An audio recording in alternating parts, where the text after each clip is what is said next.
వాళ్ళే సమాధానం చెప్పాలి సార్. ఓకే ఓకే ఇక మండలిలో నెక్స్ట్ మనం మండలికి వెళ్దాం. వంశీ దీని మీద రెస్పాండ్ అవ్వండి. గుడ్ ఈవినింగ్ వర్మ గారు. Very good evening. మీకు మిత్రుడు శేఖర్ రెడ్డికి, వెంకటేష్ గారికి, శ్రీనివాస్ అన్నకి అందరికి గుడ్ ఈవినింగ్. 99 టీవీ వీక్షకులందరికీ కూడా గుడ్ ఈవినింగ్. Good evening. ఇప్పుడు ఇదే వంగవీటి రాధా గారు కొడాల నాని గారితో, వల్లభనేని వంశీ గారితో కూడా చాలా క్లోజ్ గా ఉంటారు. అది వాళ్ళ ఫ్రెండ్షిప్, వాళ్ళు చాలా క్లోజ్ గా ఉంటారు. ఇక శేఖర్ రెడ్డి చెప్తా ఉన్నాడు, వాళ్ళ పార్టీలో ఉండగా రాధా గారికి సముచిత స్థానం, సముచిత ఇంకేందేందో కల్పించేశారట.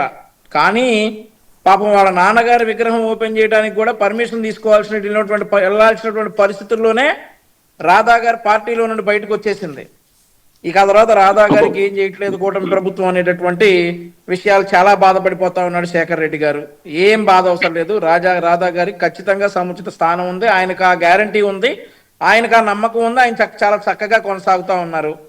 ఇందాక వెంకటేష్ గారు కూడా అంటా ఉన్నారు, పార్టీ కార్యాలయంలో నుండి నడుచుకుంటూ బయటకు వచ్చేసారట. ఎవరైనా మేమందరం నడుచుకుంటానే వస్తాం, విమానంలో రామ్ పార్టీ కార్యాలయం నుంచి బయటికి అందరూ నడుచుకుంటానే వస్తారు, అందరం ఆఫీస్ బయటే కారు ఎక్కుతాం అంతా కూడా. ఆయన కూడా అలానే వచ్చారు, తలా తోకాలేని కొన్ని పేపర్లు ఏదో ఆ రాధా గారు కొంచెం బాధపడతా బయటకు వచ్చాడని చెప్పేసి రాసుకొచ్చారు. దాన్ని బేస్ చేసుకుని మరి వెంకటేష్ గారు బాగా social media, YCP social media బాగా ఫాలో అవుతున్నట్టున్నారు. అది బేస్ చేసుకుని రాధా గారు బాగా బాధపడిపోతా ఉన్నారని వెంకటేష్ గారు, శేఖర్ రెడ్డి గారు కూడా ఇద్దరు బాధపడతా ఉన్నారు. ఇక్కడ నో డౌట్ రాధా గారికి సముచిత స్థానం ఉంది. రాధా గారికి తెలుగుదేశం పార్టీ కూటమి ప్రభుత్వంలో అత్యున్నత పొజిషన్ డెఫినెట్లీ వస్తుంది. ఆయనకు ఆ నమ్మకం ఉంది, కొనసాగుతా ఉన్నారు.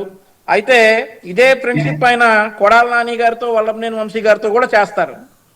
రీసెంట్ గానే ఒక 2 or 3 months బ్యాక్ రాధా గారి ఇంట్లో ఏదో ఫంక్షన్ ఉంటే కొడాల నాని, వల్లభనేని వంశీ ఆల్మోస్ట్ ఆల్ మధ్యాహ్నం నుండి సాయంత్రం వరకు ఆయన ఇంట్లోనే ఉన్నారు. సో వాళ్ళ ఫ్రెండ్షిప్ అది వేరు. అలాగే వాళ్ళతో కూడా ఏదైనా ఫ్రెండ్షిప్ ఉందేమో మాట్లాడారు. దానికి ఇంకా డిస్కషన్ ఏంటంటే, దానికి రాధా గారు చాలా కంఫర్టబుల్ గా ఉన్నారు, కూటమి ప్రభుత్వంలో ఉంటారు.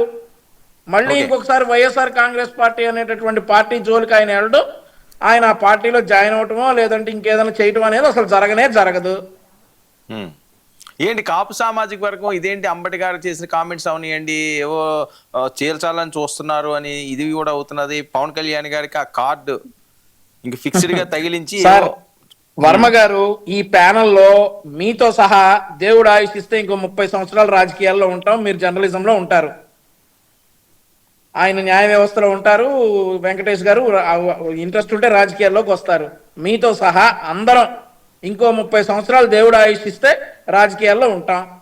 ఈ కులాన్ని ఎత్తేద్దామని చెప్పి ఎంత ట్రై చేస్తా ఉన్నా వైసీపీ వాళ్ళు చేయట్లేదే. వైఎస్ఆర్సీ రోజుకి ఒకసారి కులం గురించి గుర్తు చేస్తానే ఉన్నారు. ఈ కులం అనే దాన్ని లేకుండా చేద్దామనంటే, కులం అనే దాన్ని లేకుండా రాజకీయం చేయట్లా. కులం అనేటటువంటి కార్డు లేకుండా రాజకీయం చేసేటటువంటి సత్తా వైఎస్ఆర్సీకి లేదు.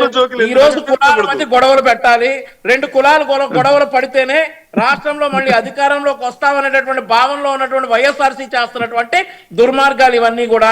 ఈ రోజు ఆంధ్రప్రదేశ్ రాష్ట్రంలో సార్ రెడ్డి, కాపు, కమ్మ మిగిలిన అన్ని సామాజిక వర్గాల వారు కూడా చాలా సోషల్ గా, చాలా ఫ్రెండ్లీగా ఉన్నారు.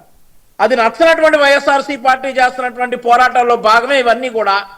సో ఆ పప్పులన్నీ ఉడకో. 2019 ఏదో ట్రై చేశారు, వర్కౌట్ అయినాయి, కానీ ఇప్పుడు అవన్నీ ఉడకో. ఆ గొడవలేమీ ఉండవు. డెఫినెట్లీ అందరం కూడా సామరస్యంగా ఉంటారు వర్మ గారు.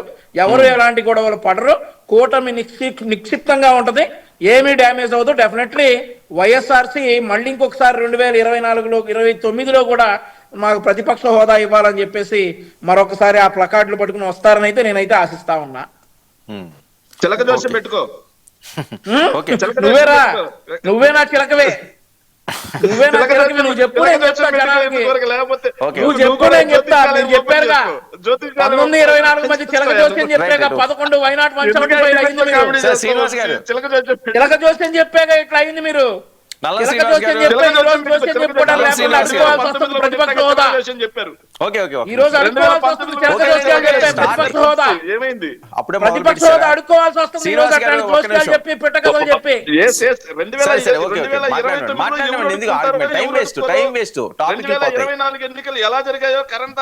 పక్క పోయి ఆడుకో శేఖర్ రెడ్డి, పక్క పోయి ఆడుకో చాలే కానీ సాలే గారు పక్క పోయాడు. ఓకే, ఓకే, ఒక్క నిమిషం అండి. చెప్పాడు పక్కకి వెళ్ళి ఆడుకో శేఖర్ రెడ్డి, సాలే గాని శేఖర్, వంశీ అయిపోయింది. ఇక చిలక జోస్యాలు, పెట్ట కథలు అవి కూడా మీ మాటలు వంశీ, అయిపోయింది. శేఖర్ రెడ్డి, సాలే శేఖర్ రెడ్డి, ఆపిక వంశీ, ఆపు, ఆపు శేఖర్ రెడ్డి, పక్కకి వెళ్ళి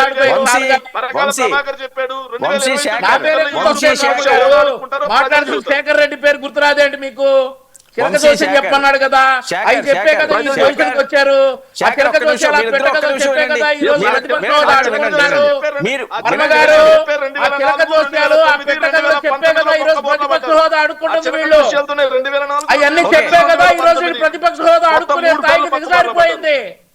పిలక జోస్యాలు, పిలక జోస్యాలు, పెట్ట కథలు, పులకరాళ్ళు, కోడి కథలు అవన్నీ అయిపోయాయి కదా ఈ రోజు క్వశ్చన్ వచ్చింది. వంశీ ఒక క్వశ్చన్ అడుగుతా సమాధానం. అవన్నీ అయిపోయాయి కదా మీ చంద్రబాబు నాయుడు గారు రాజకీయ వచ్చింది జీవితంలో వీళ్ళు. వంశీ ఇవన్నీ కాదు వంశీ, ఓ స్మాల్ క్వశ్చన్ వంశీ, మీ చంద్రబాబు నాయుడు గారు రాజకీయ జీవితంలో వరుసగా ఏ ఎన్నికలైనా మళ్ళీ గెలిచాడు నువ్వు చెప్పు. అరే గెలుపోవడం సహజం బాయ్. మరైతే మీ చిలక జగన్మోహన్ జోస్యం రెడ్డి చెబుతున్నా గెలిచాడా? అంటున్నా నేను. మరి జగన్మోహన్ రెడ్డి గెలుపోవడం మీకు గెలిచాడా? సహజం, మాకు సహజం కాదా? జగన్మోహన్ రెడ్డి గెలిచాడా? గెలుపోవడం జగన్మోహన్ మీకు రెడ్డి మాత్రం సహజం, ముఖ్యమంత్రి మాకు సహజం ఒకసారి కాదా Vamsi? One What is time this Vamsi? బాగలేదు వంశీ ఇది. బాగలేదు, జీవితంలో బాగలేదు, మళ్ళీ బాగలేదు. ముఖ్యమంత్రి బాగలేదు కాలేడు ఇది. జగన్మోహన్ రెడ్డి. జీవితంలో మళ్ళీ ముఖ్యమంత్రి కాలేడు జగన్మోహన్ సరే, రెడ్డి. సరే, ఓకే. చంద్రబాబు నాయుడు గారు ఓడిపోయినా కానీ మళ్ళీ గెలిచారు. ఒక్క నిమిషం. జీవితంలో నాయుడు గారు ఓడిపోయినా ఎవరు కానీ మళ్ళీ ముఖ్యమంత్రి గెలిచారు. అవుతారు, ఎవరు ముఖ్యమంత్రి అవుతారు, ఎవరు ఎక్కడికి పోతారో చంద్రబాబు నాయుడు గారు ఓడిపోయినా కానీ మళ్ళీ గెలిచారు. వంశీ, ఈసారి అవకాశం లేదు కదా. దేవదేవుడు వెంకటేశ్వర స్వామి స్క్రిప్ట్ మొదలైంది. సరే వంశీ, వంశీ శేఖర్ మీరిద్దరూ మాట్లాడితే వేరే టాపిక్ పోతది.